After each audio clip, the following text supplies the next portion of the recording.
कि हर एक कपड़े का टुकड़ा माँ का आंचल हो नहीं सकता। जिसे दुनिया को पाना है वो पागल हो नहीं सकता। जफाओं का कोई किस्सा जब तलक किसमें न शामिल हो, वफाओं का कोई किस्सा मुकम्मल हो नहीं सकता। नमस्कार दोस्तों, जय हिंद। कैसे हैं आप लोग? उम्मीद करता हूँ आप सभी लोग बहुत अच्छे होंगे और अपनी पढ़ाई भी अनवरत रूप से क्रियान्वित कर रहे होंगे। तो जैसा कि हम लोगों ने पिछले वीडियो में अध्ययन किया था, आपको बताया था कि मूंगा चट्टानों के बारे में, प्रवाल के बारे में बताया गया था और आपकी जो है विशेषताएं और भी बताई थी, अंडमान निकोबार के बारे में बताया गया था। आज हम लोग उस क्रम में आगे बढ़ते हुए अध्ययन करेंगे जो है कुछ भारत की जल संधियाँ और भारत की जो तटीय सीमा है, जिसको प्रादेशिक सीमा कहते हैं, जो समुद्र तट के पास की होती है, इस सीमा के बारे में हम लोग बात करेंगे।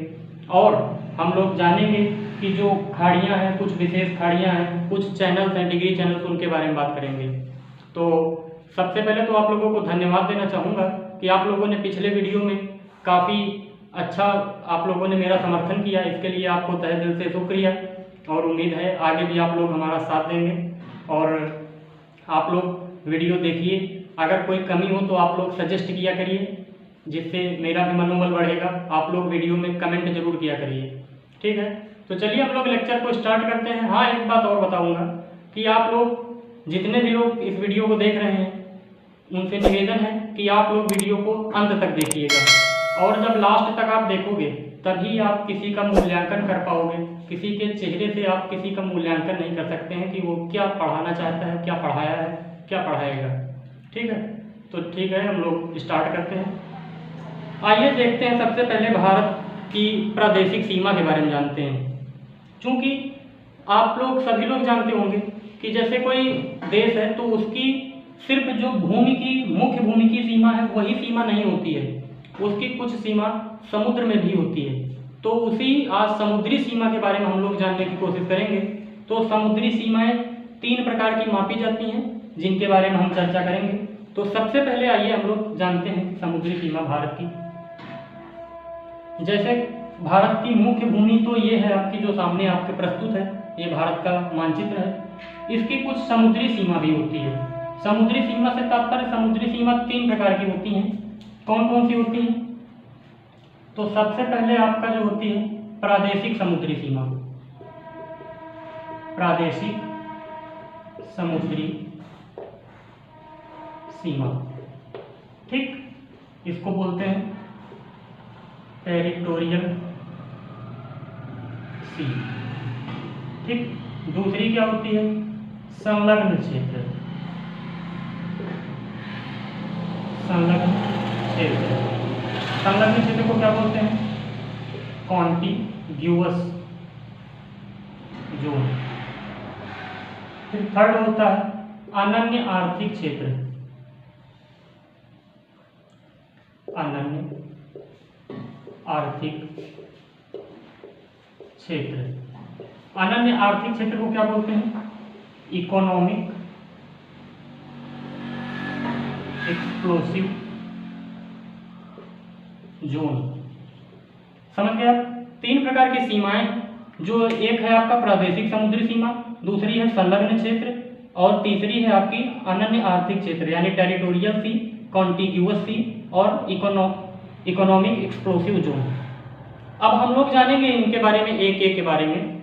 तो सबसे पहले जानते हैं अनन्य प्रादेशिक समुद्री सीमा के बारे में। जी हाँ, प्रादेशिक समुद्री सीमा के बारे में जानते हैं क्या होता है।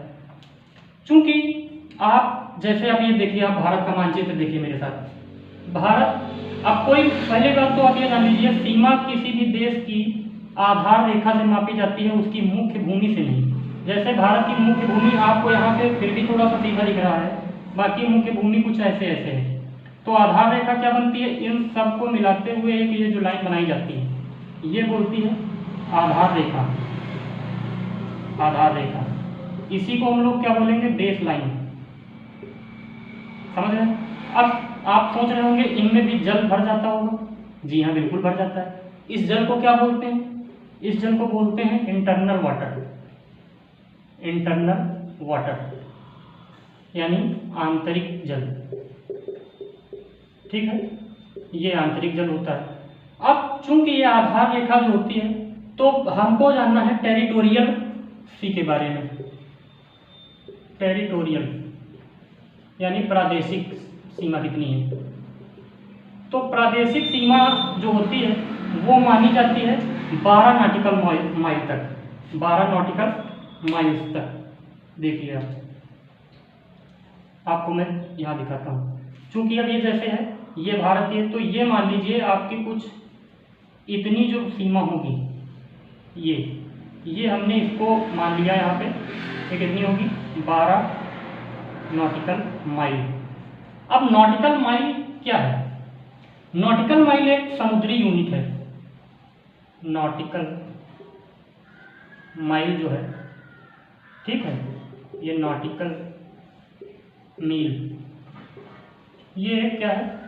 ये समुद्र में जो दूरी मापी जाती है, जो आपके नेविगेटर ऑफिसर्स होते हैं, है ना, जो क्रूज शिप्स होते हैं, यानी जो नाविक होते हैं, वो एक दूरी का जो पैमाना होता है, जैसे हम लोग किलोमीटर, मीटर, सेंटीमीटर का प्रयोग करते हैं, वो नॉटिकल माइल का प्रयोग करते हैं। इसका सिंबल ये है। दूसरी बात, ये जो नॉटिकल माइल है, इसके बारे में मैं बता दूं, ये नॉटिकल माइल कोई स्टैंडर्ड यूनिट नहीं है। यानी आपसे अगर पूछ लिया जाए कि ये क्या एसआई यूनिट है, तो ये एसआई यूनिट नहीं है। आप समझ गए? तो भाई ये एसआई यूनिट नहीं है, ये सिर्फ समुद्र में ही एक इसका पैमाना है जिसको प्रयोग किया जाता है समुद्र की दूरी मापने के लिए। अब चूंकि एक नॉटिकल माइल बराबर कितने किलोमीटर होते हैं ये आपको जानना जरूरी है।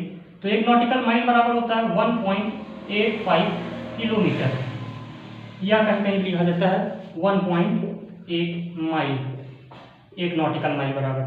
तो आप जानते हैं कि 1 nautical mile equals to 1.85 kilometre होता है। अब चूंकि नॉटिकल माइल में ही मैं आपको बताना चाहूँगा, इधर देखिए, जो आप अक्षांश रेखा पर जाते हैं, तो अक्षांश रेखा पर 1 मिनट में चली गई दूरी 1 नॉटिकल माइल कहलाती है। यानी 1 मिनट का सिंबल ये होता है, सेकंड का सिंबल ये होता है, आपको पता होना चाहिए अगर आपने फिजिक्स पढ़ी है तो। खैर, अक्षांश रेखा पर यानी ऑन द लैटिट्यूड, अक्षांश रेखा पर, अक्षांश रेखा पर 1 मिनट, या आप ऐसे भी लिख सकते हैं, 1 मिनट में चली गई दूरी जो होती है वो क्या कहलाती है? 1 नॉटिकल माइल, यानी 1.85 किलोमीटर। समझ गए आप? यानी अक्षांश रेखा पर 1 मिनट में जितनी दूरी चली जाती है वो 1.85 किलोमीटर चली जाती है और 1 नॉटिकल माइल के बराबर होती है। अब हमने पढ़ा है कि 1 डिग्री बराबर 4 मिनट होता है लैटिट्यूड्स पर, अक्षांश रेखाओं पर 1 डिग्री बराबर 4 मिनट। हमको अगर 1 डिग्री चलना हो तो कितने से मल्टीप्लाई करा देंगे? यानी 4 नॉटिकल माइल बराबर हो जाएगा 1 डिग्री के। अब चूंकि किलोमीटर में अगर निकालना हो तो 1.85 इंटू आप 4 करा लीजिए, 4 5 जा 20 होता है, 4 8 जा तो 32 और 2 34 एंड 4 1 जा 4 और 3 7, तो ये अप्रॉक्सीमेट आ जाएगा 7.4 किलोमीटर। आप जब अक्षांश रेखा पे 1 डिग्री में जितनी दूर चल सकते हैं, कितनी दूर चलेंगे? 1 डिग्री में यानी 4 मिनट लगता है, 4 मिनट में यानी आप 7.4 किलोमीटर अक्षांश रेखाओं पे चल सकते हैं। तो आई थिंक आपने काफ़ी रुचिकर नॉलेज यहाँ से गेन की। हमको लगता है आपको समझ में आ चुका होगा कि लैटिट्यूड्स पर 1 मिनट में चलने में कितना समय लगता है, जो कि आपका 1 नॉटिकल माइल चल जाते हैं 1 मिनट में, यानी 1.85 किलोमीटर, और 4 नॉटिकल माइल बराबर 1 डिग्री हो जाएगा। फिर अब 1 डिग्री बराबर 4 मिनट लगता है, तो यानी 1 डिग्री चलने में कितने किलोमीटर आप प्रयोग कर सकते हैं? 7.4 किलोमीटर आप इसका प्रयोग कर लेंगे। ठीक है, तो आप ये चीज़ सीख चुके हैं। अब भारत की जो है ये प्रादेशिक समुद्री सीमा, ये टेरिटोरियल कितनी है? 12 नॉटिकल माइल तक है, यानी आप 12 नॉटिकल माइल तक है। अब इसको आप मल्टीप्लाई करके आप अपने निकालते रहिएगा। मैंने आपको पूरा बेसिक सिखा दिया कि कैसे निकाला जाता है। तो 12 नॉटिकल माइल तक। अब इसमें करना क्या है? ये जो 12 नॉटिकल माइल तक का जो जोन होता है भारत का, इसमें भारत जो है कोई भी काम कर सकता है, यानी जो उसकी मुख्य भूमि पे जितने अधिकार होते हैं उतनी ही 12 नॉटिकल माइल तक के अधिकार होते हैं समुद्र में। इतने में वो कोई भी काम करे, सब कुछ भारत का ही रहेगा, इसमें किसी की परमिशन नहीं लेनी पड़ेगी। बात समझ गए? ठीक है, 12 नॉटिकल माइल तक का आपको सिस्टम समझ में आ गया। अब आगे देखिए, 12 नॉटिकल के माइल तक अब जाते हैं, फिर हम लोग संलग्न क्षेत्र में जाते हैं। इसके आगे संलग्न क्षेत्र, संलग्न क्षेत्र को बोलते हैं कॉन्टिग्यूअस जोन। ये कहाँ तक होता है? ये आपका होता है 24 नॉटिकल माइल तक। ये मान लिया हमने 24 नॉटिकल माइल हो गया। 24 नॉटिकल माइल तक संलग्न क्षेत्र होता है। इसमें आप क्या कर सकते हैं? इसमें आपको 2-3 राइट्स होते हैं जो आपको दिए जाते हैं। जैसे मान लीजिए सीमा शुल्क होता है, सीमा शुल्क जिसको बोलते हैं बॉर्डर टैक्स, ठीक, सीमा शुल्क होता है। दूसरा काम आप क्या कर सकते हैं? साफ सफाई का काम कर सकते हैं, साफ सफाई कर सकते हैं, यहाँ पे साफ सफाई कर सकते हैं। दूसरा वित्तीय कर लगा लेते हैं, वित्तीय कर यानी क्लीनिंग का आपको राइट मिल जाता है। दूसरा आप टैक्स लगा सकते हैं, इकोनॉमिकल टैक्स और बॉर्डर टैक्स, ठीक है। फॉर एग्जाम्पल अगर मैं समझाऊं, जैसे मान लीजिए इधर आपका पड़ता है साउथ अफ्रीका है या अफ्रीका महाद्वीप है, या मान लीजिए पाकिस्तान के इधर कराची बंदरगाह से कोई जहाज इधर से आ रहा है। अब जब ये आपकी सीमा में चला आया, या यूँ कह लीजिए अफ्रीका से कोई चला आ रहा है जहाज अगर आ रहा है और ये 24 नॉटिकल माइल के अंदर अगर प्रवेश कर गया, तो आप इससे क्या करोगे?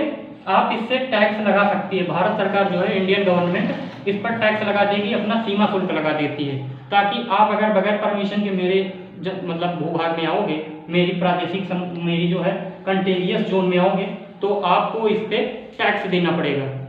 आई थिंक आपको समझ गया होगा। 3 प्रकार के टैक्स लगा सकती है, सीमा शुल्क लगा सकती है, साफ सफाई करवा सकती है, वित्तीय कर लगवा सकती है। बात समझ गया? चलिए आगे देखते हैं हम लोग। तो ये आपका 24 नॉटिकल माइल तक मैंने क्लियर कर दिया। अब फिर जब आप आगे चलते हैं, आगे आप देखते हैं कि जो आपका आता है एक जोन और होता है जिसका नाम होता है क्या?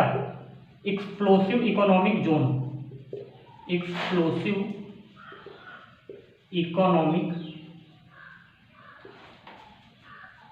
इकोनॉमिक जोन यानी अनन्य आर्थिक क्षेत्र, अनन्य आर्थिक क्षेत्र।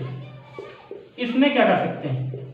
इसमें आप कोई भी जहाज आ रहा है तो आप उस पर टैक्स नहीं लगा सकते हैं, तो टैक्स नहीं लगा सकते हैं, लेकिन यहाँ पे आप संसाधनों का, जो समुद्री संसाधन है, इनका प्रयोग कर सकते हैं, समुद्री संसाधनों का प्रयोग कर सकते हैं, समुद्री संसाधनों का प्रयोग कर सकते हैं,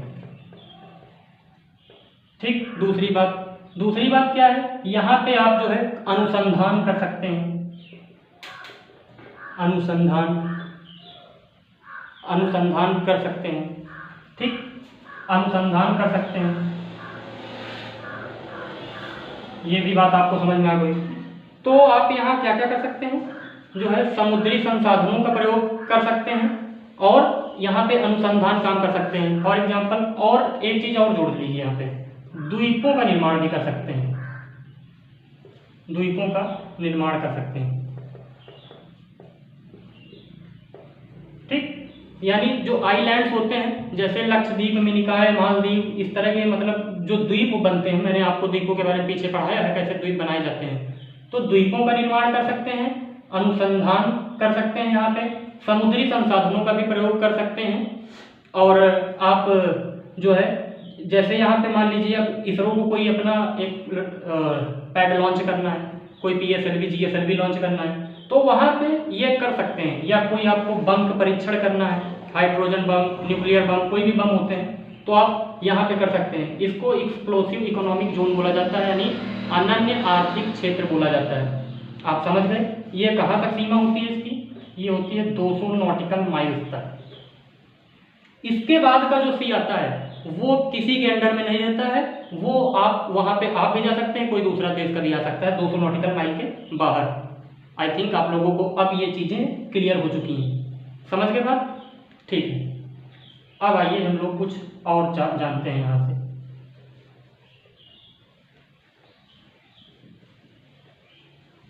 तो जानते हैं, तो ये चीज़ मैं लिख देता हूँ यहाँ पे, ये 24 नॉटिकल माइल था, ये 200 नॉटिकल माइल। अब हम लोग कुछ गल्फ की बात कर लेते हैं। मैंने पिछले वीडियो में आपको बताया था कि जो ये तमिलनाडु का ये जोन है आपका, ये देखते हैं ये वाला रीजन, यहाँ पे कुछ आगे नुकीला भाग निकला हुआ है। यहीं पे क्या है आपका पंबन द्वीप, पंबन द्वीप है। पंबन द्वीप में ही क्या है, रामेश्वरम है। मैंने बताया था जैसे आपका ये तमिलनाडु वाला जोन है, ये कुछ ऐसा है। यहाँ पे आपका क्या है, ये पंबन द्वीप, यहाँ पे रामेश्वरम है, रामेश्वरम। रामेश्वरम के आप जब इधर जाओगे दक्षिण में आओगे इधर साउथ में, तो यहाँ पे क्या है, ये मन्नार की खाड़ी है, ये है मन्नार की खाड़ी, यानी गल्फ ऑफ मन्नार। ठीक, गल्फ ऑफ मन्नार है। मन्नार की खाड़ी जो है रामेश्वरम के दक्षिण में है, या यूं कह लो पंबन द्वीप के दक्षिण में है। यहाँ पे धनुषकोटी मैंने बताया था।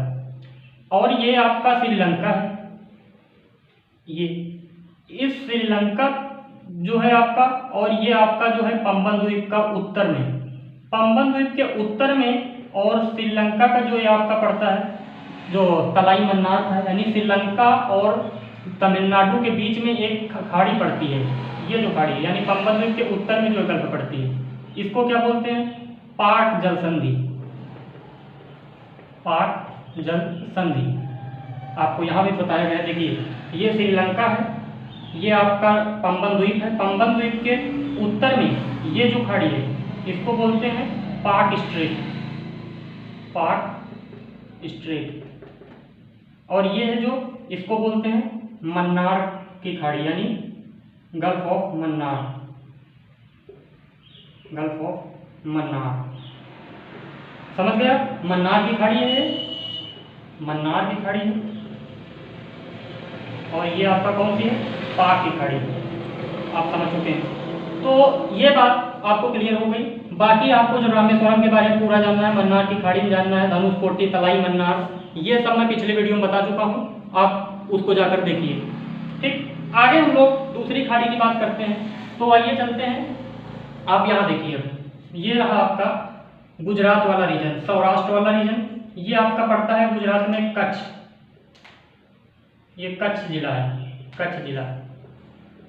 कच्छ जिला में ये खाड़ी जो आप देख रहे हैं, सकरी खाड़ी, इसको बोलते हैं गल्फ ऑफ कच्छ। ये क्या है, कच्छ की खाड़ी, कच्छ की खाड़ी, यानी गल्फ ऑफ कच्छ। ठीक, ये क्या है, गल्फ ऑफ कच्छ। आप नीचे जब आओगे तो ये यहाँ पे देखो अमरकंटक पठार से नर्मदा नदी निकल रही है, नर्मदा। और ये आपका तापी, नर्मदा और तापी दोनों गुजरात के तट पर यहाँ गिरती हैं, खंभात के तट पर। तो यहाँ पे एक डिस्ट्रिक्ट पड़ता है खंभात, इसीलिए इस खाड़ी को यहाँ की बोल दिए हैं क्या, खंभात की खाड़ी, खंभात की खाड़ी। ठीक, यानी gulf of Khambhat, gulf of Khambhat. समझ गया, खंभात की खाड़ी, कच्छ की खाड़ी, पाक की खाड़ी, मन्नार की खाड़ी, ये सारी खाड़ियां मैंने आपको बता दी। अब आप जानते हैं कि खाड़ी जो आपको है ये तो क्लियर हो गई, ठीक है। और खाड़ी होती क्या है, कि खाड़ी उसे कहते हैं वह भूभाग होता है, वह समुद्री सीमा जो तीन ओर से भूमि से घिरी होनी चाहिए। फॉर एग्जाम्पल, अब यहाँ पे आप बंगाल की खाड़ी है, आप देखते हैं ये क्या है, bay of Bengal, bay of Bengal.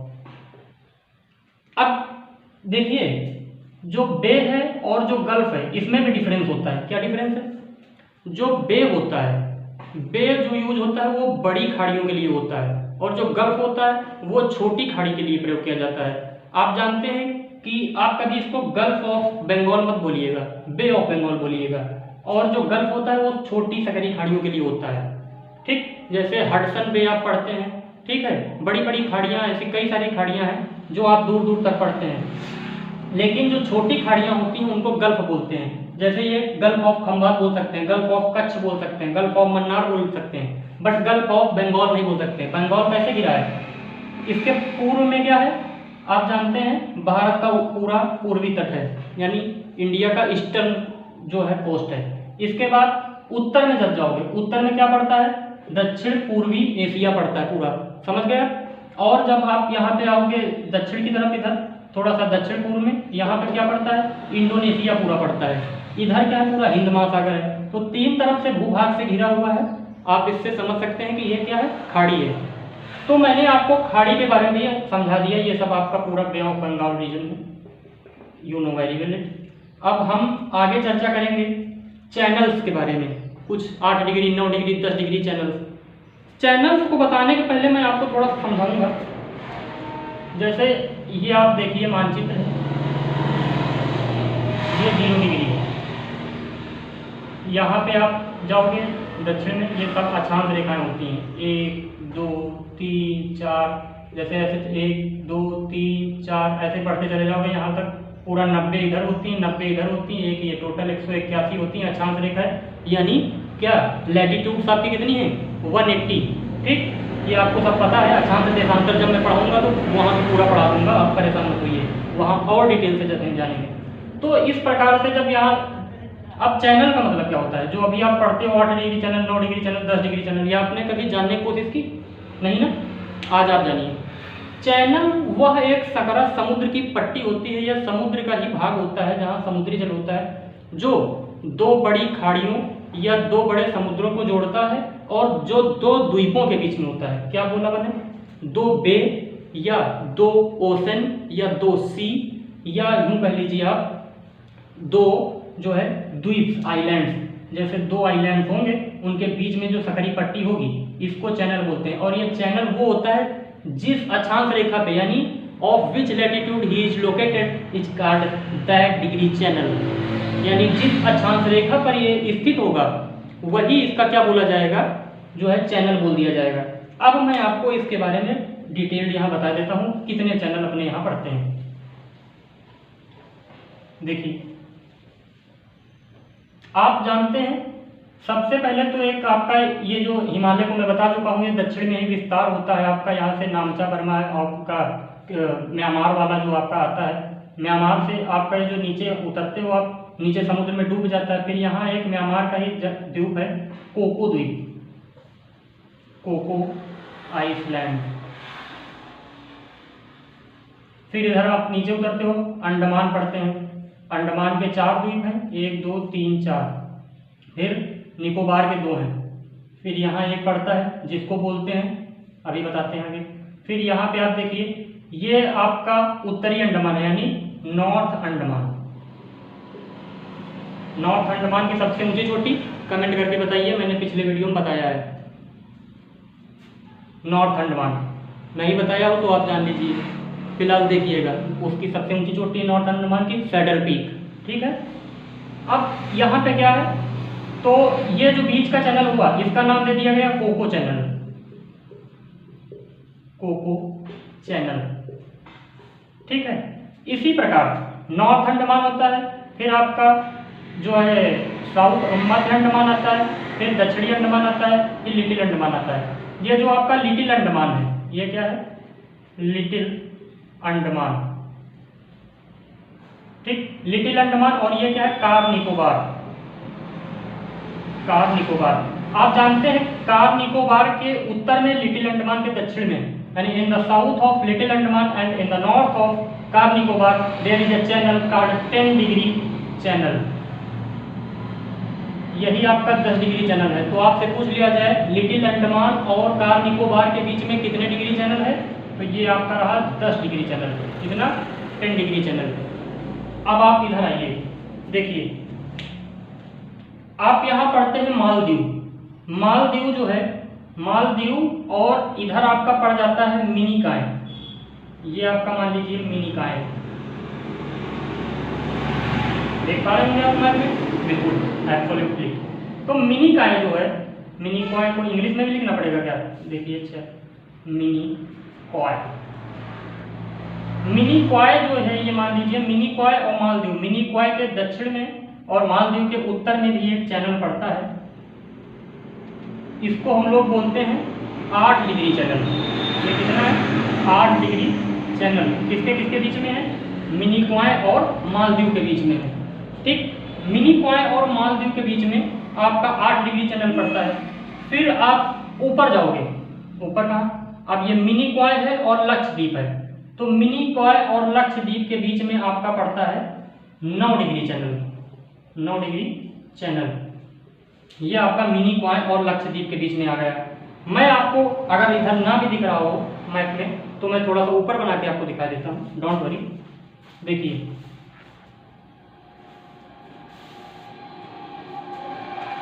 जो आपका 8 डिग्री चैनल है ये आपका पहले लक्षद्वीप मैंने बना दिया, लक्षद्वीप। फिर यहाँ पे आपका मैंने बता दिया मालदीव, ये आपका बता दिया मिनिकॉय, ऊपर बता दिया आपका अंडमान निकोबार वाला क्या है आपका, तो यहाँ पे पड़ता है कार निकोबार, कार निकोबार। और इधर क्या पड़ता है आपका जो है लिटिल अंडमान, लिटिल अंडमान। देखिए जो आपका मालदीव है, मालदीव और मिनिकॉय इसके बीच में कौन सा है? 8 डिग्री चैनल है।